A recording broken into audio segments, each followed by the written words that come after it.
Hey, I'm Courtney Waterman, your tutor. Lover of anime, manga, and math. And you just tuned into another session of Tutor Me Sempai. Welcome back, everyone. Today we're jumping into a 4th grade topic, multiplying by 10 and 100. Now, if you're new to my channel, I'll be putting time codes in for this video in the description box below, so use that to skip ahead to whatever part of the video you think is most interesting. As always, if you have any questions whatsoever, you can put them in the comment box below, or you can visit me on my Facebook page at Tutor Me Sempai and tell me all about it there. Now, this video should be a rather short one, so hit that like button, smash the subscribe button, and let's get started. Let's begin by multiplying a few things by 10 first. If we can do that and identify a pattern, well, that pattern could be used for multiplying more difficult things by 10 later. So let's start with some easy ones. Let's say 10 times 1. What is 10 times 1? Now we know that anything times 1 is going to be itself. So 10 times 1 is just going to be 10. However, I'm going to put the second part in blue. How about 10 times 2? 10 times 2 is going to be 20. And once again, I'm going to put that 0 in blue. How about 10 times 3? 10 times 3 is going to be 30. Let's skip to, let's say, 10 times 8. 10 times 8. What is 10 times 8? Well, 10 times 8 is going to be 80. One more. How about 10 times 10? What is 10 times 10? Well, that's going to be 100.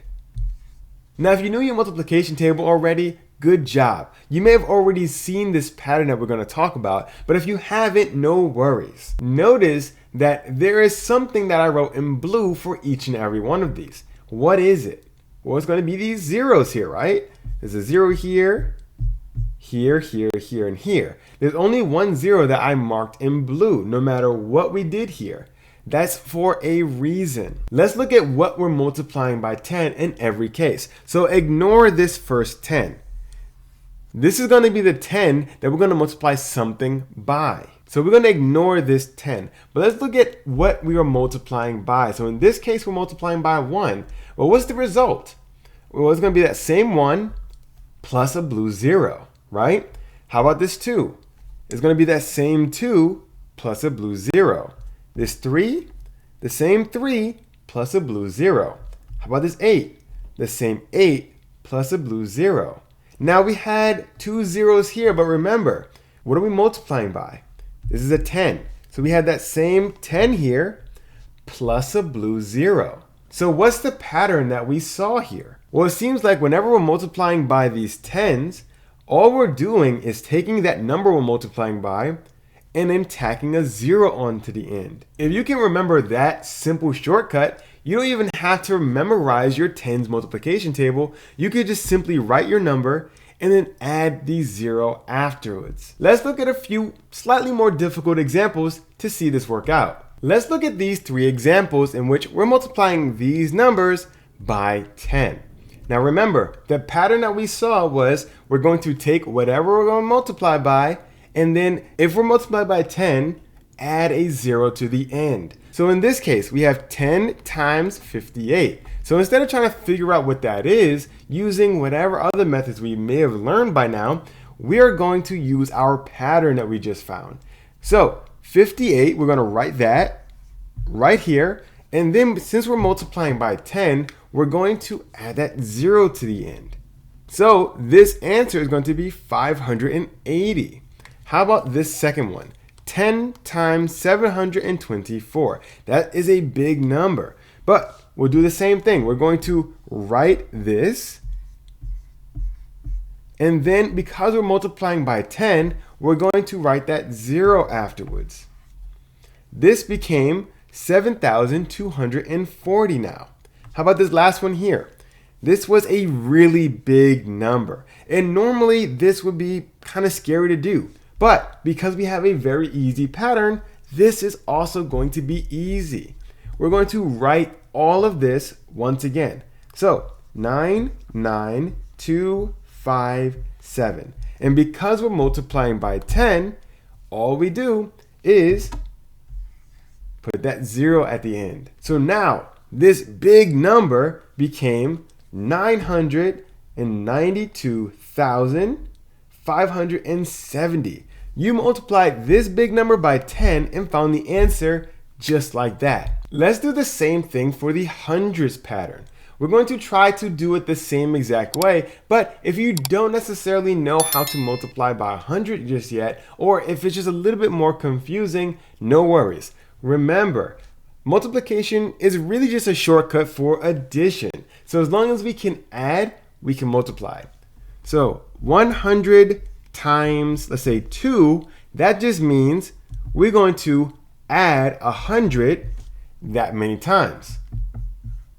So if you know how to add 100 plus 100, we can do 100 times 2. And what's 100 plus 100? Well, this is going to be 200.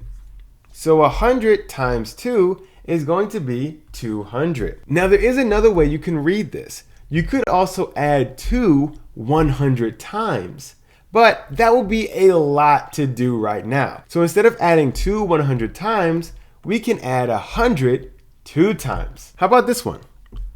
100 times 4. Well, this is just saying we're going to add 100 4 times. So it's going to be 100 plus 100 plus 100 plus 100. So what's 100 plus 100? Well, this is going to be 200. And what's 100 plus 100 over here? Well, that's going to be 200. And then we're going to add both of those together. So we broke this apart. 100 plus 100 and 100 plus 100. Now what's 200 plus 200? Well, that's going to be 400. So you see, if you have a difficulty multiplying by 100, all you really have to do is add 100 that many times. Now this can get a little long depending on how many times you have to add 100, but until you get more familiar with multiplying by 100, that is an easy way of doing it. However, we're going to be finding a shortcut pattern. So you don't even necessarily need to know how to do this now, because we're going to find some way to do it way faster. So let's look at our patterns. 100 times 1 is going to be 100. 100 times 2 is going to be 200. 100 times 3 is going to be 300. Let's skip down to 100 times 9 is going to be 900. Let's skip down to 100 times 12. Whoa.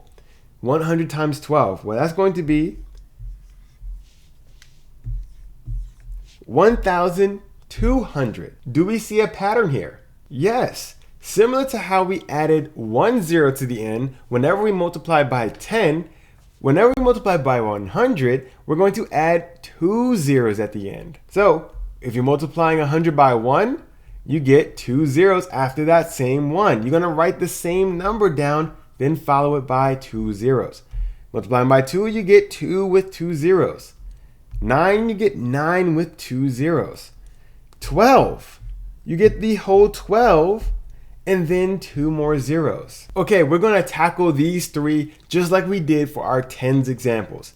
100 times 72. So we're going to write that 72, and then because we have 100 here, we're going to follow it with 2 zeros. So this became 7,200. How about this 100 times 358? Once again, you're going to write this entire thing, 358, then follow it with 2 zeros. Since it's 100, we have 2 zeros in 100. We have 2 zeros after this. How about this one? 100 times 52,738. Wow, this is a big number that we have to multiply by 100. No worries. Write all of this. Don't miss a single number. 5, 2, 7, 3, 8. And then we have 2 zeros. So this is 5,273,800. So whenever you're multiplying by 10 or multiplying by 100, all you really have to do is add your zeros to the end. And if you ever forget how many zeros to add, look at 10. How many zeros does 10 have? It has 1. How about 100? How many zeros does 100 have? It has 2. So that is going to be how many zeros you're going to add to the end of your numbers. Since 10 has 1 zero, you're adding 1 zero to the end. Since 100 has 2 zeros, you're adding 2 zeros to the end. And that's all you have to do when you're multiplying by 10 and you're multiplying by 100. So I hope you're following today's examples, and I hope you realize that multiplying by 10 and multiplying by 100 does not have to be that difficult. As long as you know how many zeros are in your 10 and how many zeros in your 100, you can do this shortcut. However, if you have any questions, remember you can always put them in the comment box below or visit me on my Facebook page at Tutor Me Sempai and tell me all about it there. If you haven't done so already, remember to hit that like button. It really helps the channel by letting YouTube know that you found this video helpful and someone else can also find it helpful. So hit that like, hit the notification bell, smash the subscribe button, and share this video with a friend. Well, that's all the time I have for today. I really hope this helped with your homework, and I'm looking forward to seeing you again next week. I'm Courtney, and this is another session of Tutor Me Sempai.